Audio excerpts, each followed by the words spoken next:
Ағылшын тілін үйренуге көмектесетін топ 3 YouTube арнасы. Бірінші Miss Honey және оның Slow English Podcast атты жобасы. Бұл ағылшын тілін үйренуді енді бастағандар үшін өте қолайлы, себебі жүргізуші өте баяу және анық сөйлейді. Listening және speakingті дамытуға өте жақсы көмектеседі.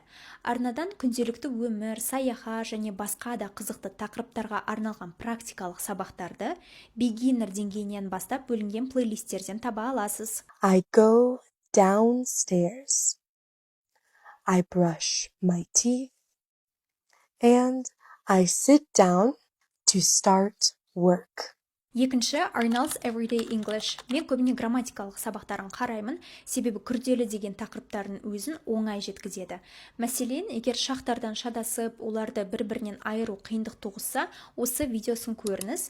Ол 12 шақтың әрқайсысын адам кейпіне салып, сипаттау арқылы түсіндірген. Сонымен қатар сөздік қорды кеңейту мен спикингті дамытуға арналған плейлисттерінде тыңдаңыз. Mr. Bored.